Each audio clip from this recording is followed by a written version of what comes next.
Hello दोस्तों। जैसे पिछले बार प्रधानमंत्री फसल बीमा योजना पूछा था, तो वैसे इस बार कौन कौन से स्कीम्स हैं जो कि बहुत इंपॉर्टेंट हैं और उसके पूछने के बहुत ज़्यादा चांसेस हैं। तो मेरे ख्याल से सबसे पहला स्कीम जो आपको एकदम करके जाना चाहिए वो है प्रधानमंत्री जन धन योजना, जिसका कि पिछले साल जो है 2021 में 7 साल पूरा हो गया। ये 2014 में आया था और इसने फाइनेंशियल इंक्लूजन यानी कि वित्तीय समावेशन में जो है बहुत इंपॉर्टेंट भूमिका निभाई है। और पहले जिनका अकाउंट नहीं भी खुल सकता था उनका भी जो है अकाउंट खुला। उसके बाद जो है उसका आधार कार्ड से, मोबाइल नंबर से जो है लिंकेज हुआ और जैम ट्रिनिटी बनी, जनधन आधार और मोबाइल। ठीक है। और साथ ही साथ जो डीबीटी है, डायरेक्ट बेनिफिट ट्रांसफर, उसने भी जो है अहम भूमिका निभाई है। तो जो ये वित्तीय समावेशन का जो टॉपिक है वो बहुत इंपॉर्टेंट है और प्रधानमंत्री जन धन योजना ने जो है उसमें बहुत अहम भूमिका निभाई है। साथ ही साथ आप ये भी जानते हैं कि उसमें जो है बहुत नॉमिनल अमाउंट में जो है एक्सीडेंट इंश्योरेंस, लाइफ इंश्योरेंस सुविधा भी दी गई और जो है क्रेडिट की फैसिलिटी भी जो है मुहैया कराई गई। पहले तो जो है 1 लाख तक का ही कवरेज था इंश्योरेंस का, उसको बढ़ा के 2 लाख कर दिया गया है। तो ये काफ़ी इंपॉर्टेंट स्कीम्स है जिसको आपको अच्छे से तैयार करना चाहिए। ठीक है, 5 पेज कम से कम तैयार करना चाहिए। और ये लोग पूछते हैं कि सर 40 नंबर में कितना लिखना चाहिए, तो ये मेरा कहना नहीं है। जो लोग फाइनल सिलेक्शन ले चुके हैं 6 जीपीएससी में, हर्ष भाई, नीलम मैडम, धर्मेंद्र भाई, नितेश भाई, उनका कहना है कि क्वालिटी और क्वांटिटी दोनों चाहिए। तो मिनिमम जो है 5 page, max to max 6.5-7 page जाना चाहिए बस। ठीक है, आपको बहुत ज़्यादा आता है, इंडियन मॉनसून है, आपको जो है पूरा कंटेंट पता है, 7 पेज चले जाइए। नहीं तो मिनिमम जो है 5 पेज भी आप बढ़िया से लिख देंगे तो नंबर मिलेगा यार। ठीक है, और 6 पेज जो है सफिशियंट है, मोर देन एनफ है। तो ये जो है आपको ध्यान में रखना है, प्रधानमंत्री जन धन योजना। और कॉपी जो है रूल वाली आती है, लाइन वाली। ठीक है, ये ध्यान रहे। बाकी जगह जो है प्लेन होता है, लेकिन यहाँ पे रूल लाइन वाला जो है कॉपी मिलता है और पेज अच्छा खासा रहता है दोस्तों। एक क्वेश्चन के लिए 6-7 पेज, मतलब आराम से लगभग 38 के आसपास जो है पेजेस रहते हैं। ठीक है, 38-40 के आसपास, एग्जैक्ट पता नहीं है, लेकिन इतना पेज रहता है कि आप आराम से मतलब लिख सकते हैं। ठीक है, कोई प्रॉब्लम नहीं आएगी। और ये तो सबको पता ही है कि हम लोग को जो पहला आंसर है वही लिखना है जो हम लोग को सबसे अच्छे से आता है। ऐसा जरूरी नहीं है कि आपको सीक्वेंस वाइज ही लिखना है। पुराने जो है उनको तो सबको पता ही है, नए जो स्टूडेंट्स हैं उनको ये बात पता नहीं है। तो स्टार्टिंग में जो बहुत अच्छे से आता है उसी को लिखना चाहिए, जैसा कि आप जानते हैं, फर्स्ट इंप्रेशन। ठीक है, उसके बाद दूसरा स्कीम जो बहुत ज़्यादा इंपॉर्टेंट है वो है आपका मेक इन इंडिया। ठीक है, मेक इन इंडिया स्कीम जो है 2015 में आई थी, क्योंकि आप जानते हैं कि जो इंडियन इकोनॉमी है उसमें एक लूप होल है। सब जगह क्या होता है कि प्राइमरी सेक्टर ग्रो करता है, फिर सेकेंडरी सेक्टर और फिर जो है टर्शरी सेक्टर। लेकिन अपने इंडिया में जब एलपीजी हो गया तो क्या हुआ कि प्राइमरी सेक्टर के बाद चूंकि इंडस्ट्री सेक्टर में बहुत सारा लाइसेंस चाहिए था, सर्विस में नहीं चाहिए था, तो प्राइमरी के बाद सीधे डेवलपमेंट किसका हुआ? सर्विस सेक्टर का, आईटी सेक्टर, होटल, बैंकिंग, ये सब का हुआ। उस चक्कर में क्या हुआ कि एम्प्लॉयमेंट उस हिसाब से नहीं क्रिएट हो पाया और मतलब जो ग्रोथ है वो जॉबलेस ग्रोथ हुई। ठीक है, तो उसको ठीक करने की कोशिश की गई मेक इन इंडिया के तर्ज पे कि हम अपना जो है इंडस्ट्रियल सेक्टर को मजबूत करेंगे। वही रीजन रहा कि ईज ऑफ डूइंग बिजनेस में हमारा रैंक भी सुधरा है। तो उसका जो है मेक इन इंडिया 2.0 चालू हुआ है कोविड को देखते हुए, वोकल फॉर लोकल, और जो इंडियन इंडस्ट्री है उस पर काफ़ी बढ़ावा दिया गया है। तो मेक इन इंडिया का क्या रोल रहा है भारत की तरक्की में, ये आपको बताना है। और दोस्तों एक टॉपिक जो है जो आपको अच्छे से करना चाहिए वो है कोविड का इम्पैक्ट इंडियन इकोनॉमी पे, भारतीय अर्थव्यवस्था पे कोविड का क्या प्रभाव पड़ा, ये एकदम अच्छे से तैयार करना चाहिए। डायरेक्ट नहीं भी पूछेगा तो भी आप इसका पॉइंट्स अलग अलग जगह इस्तेमाल कर सकते हैं। इकोनॉमी पे भी तैयार कर लीजिए और सोसाइटी पे भी क्या असर पड़ा, इन्वायरमेंट पे भी क्या असर पड़ा, ये मतलब जान के रखना है। और भारत सरकार ने इसको डील करने के लिए, कोविड को डील करने के लिए आत्मनिर्भर पैकेज जो है वो रिलीज किया 3 बार। टोटल लगभग 30 लाख करोड़ का खर्च है।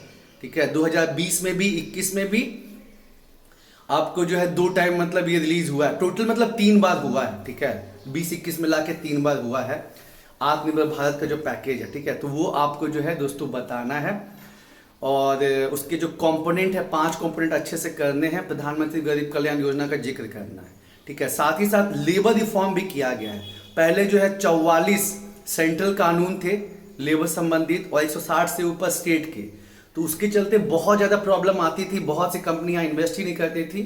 तो अब जो है 4 स्टैंडर्ड लेबर कोड बनाए गए हैं, तो उसका भी आपको जिक्र करना ही करना है, ठीक है। तो पहला हो गया प्रधानमंत्री जनधन योजना, दूसरा हो गया मेक इन इंडिया, और एमएसएमई का भी रोल काफी इंपॉर्टेंट है, ये मैंने पहले भी बताया है। तो एमएसएमई को रीडिफाइन भी किया गया है, इसलिए एमएसएमई पे भी क्वेश्चन आने का बहुत ज्यादा चांसेस है, ठीक है। अब आगे बढ़ते हैं। भारत में जो है जल संकट, वाटर क्राइसिस बहुत बढ़ते जा रहा है। उसके लिए सरकार ने पहले जल जीवन मिशन जो है लागू मतलब चलाया गांव के लिए, गांव में जो है हम टैप वाटर प्रोवाइड करेंगे। उसके पहले से जो है नमामि गंगे चल रहा था, और भी जो स्कीम्स चल रही थी, लेकिन जो जल जीवन मिशन है वो काफी न्यूज में रहा। साथ ही साथ प्रधानमंत्री कृषि सिंचाई योजना, ठीक है। तो ये दोनों को आपको अच्छे से तैयार करना है। और पहले जो है जल जीवन मिशन केवल गांव के लिए था, पिछले साल से शहर के लिए भी लागू कर दिया गया है, ठीक है। इसको तैयार कर लीजिए। चौथा स्कीम जो है वो है स्वच्छ भारत मिशन। स्वच्छ भारत मिशन के बारे में बताइए कि क्या है, इसका क्या अचीवमेंट रहा, क्या फेलियर रहा, और जो भी टॉपिक करना है दोस्तों उसको 360 डिग्री एंगल से करना है। उसका पॉजिटिव क्या रहा, उसका नेगेटिव क्या रहा, और उसमें जो कमियां उसको कैसे ठीक की जा सकती है, ठीक है। क्योंकि हम ब्यूरोक्रेट बनने वाले हैं, तो हमको कोई भी चीज को जो है हर एंगल से देखने की कोशिश करनी है, तब जाके हमारा जो है नजरिया सही होगा, और फिर मतलब उसमें हम सही डिसीजन ले पाएंगे। तो इस चीज को ध्यान रखना है। तो प्रधानमंत्री जनधन हो गया, मेक इन इंडिया, एमएसएमई हो गया, उसके बाद जल जीवन मिशन हो गया, प्रधानमंत्री कृषि सिंचाई योजना हो गया, और स्वच्छ भारत मिशन हो गया। ये काफी इंपॉर्टेंट है, और कृषि से संबंधित हर पहलू को आपको अच्छे से पढ़ना और समझना है, क्योंकि उस पर जो आप तैयार करेंगे वो आपको बहुत हेल्पफुल साबित होगा। एमएसपी, न्यूनतम समर्थन मूल्य, बहुत ज्यादा न्यूज में रहा है, तो आपको जानना है कि एमएसपी क्या होता है, कब से चालू हुआ, इसका बेनिफिट क्या है, नुकसान क्या है। फिर कृषि ऋण, रूरल क्रेडिट जो है, ठीक है, ग्रामीण ऋण जो है, तो वो काफी इंपॉर्टेंट है। उसका क्या पहलू है, अभी जो है इंस्टीट्यूशनल क्रेडिट मतलब सोर्सेज जो है वो बड़े हैं, क्या चैलेंजेस हैं, वो सब आपको मतलब बताना है। मतलब कृषि से संबंधित हर चीज को बताना है, हर चीज को देखना है, तब जाके बहुत सही रहेगा। प्लस आपको भूमि सुधार, लैंड रिफॉर्म और ग्रीन रेवोल्यूशन, हरित क्रांति भी अच्छे से तैयार करनी चाहिए। ये भी जो है काफी ज्यादा इंपॉर्टेंट टॉपिक है दोस्तों। और जैसे कि हम बोलते थे कि हमारा जो अर्बनाइजेशन है, नगरीकरण, वो एकदम टॉप क्लास का है, लेकिन कोविड जो है उसका पोल खोल कर दिया है कि कितनी ज्यादा समस्याएं हैं, कितनी ज्यादा प्रॉब्लम है, कोविड बता दिया है। तो आपको अर्बनाइजेशन इंडिया के लेवल पे भी, जैसे कि 2050 तक 50% पॉपुलेशन जो है वो मतलब अर्बन एरिया में रहेगा, तो उसका क्या प्रॉब्लम है, क्या चैलेंजेस है, क्या सॉल्यूशन होना चाहिए, सब आपको मेंशन करना है। साथ ही साथ आपको जो है अर्बन पैटर्न झारखंड का भी जानना है, जो कि आपको झारखंड इकोनॉमिक सर्वे में मिल जाएगा, ठीक है। और कोविड ने जो है गांव का इंपॉर्टेंस बताया है। हम शहर शहर शहर शहर करते थे, लेकिन जब कोविड हुआ तो सबको जो है गांव की तरफ वापस आना पड़ा।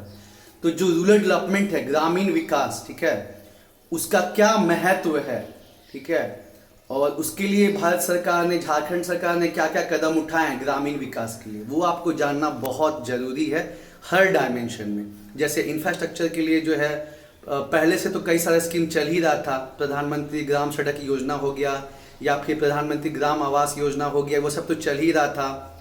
साथ ही साथ जो है कृषि के लिए जो है, क्योंकि कृषि और जो ग्रामीण मतलब आप जानते ही हैं कि जो रूरल एरिया है उसका जो है एग्रीकल्चर जो है बैकबोन है। तो जब आप कृषि को मजबूत करेंगे ना, तो मतलब अल्टीमेटली जो है आगे जाके जो है रूरल जो है ग्रामीण एरिया मजबूत होगा। लेकिन आपको और भी साथ में क्या करना होगा कि अल्टरनेटिव एम्प्लॉयमेंट भी जनरेट करने होंगे, एमएसएमई और कॉटन इंडस्ट्री सबको बढ़ावा देना होगा, पानी की सुविधा, स्वास्थ्य की सुविधा, इसको अच्छा करना होगा, एजुकेशन को अच्छा करना होगा, बिजली, इंटरनेट, मतलब कॉम्प्रिहेंसिव डेवलपमेंट होना चाहिए, तब जाके बात बनेगी।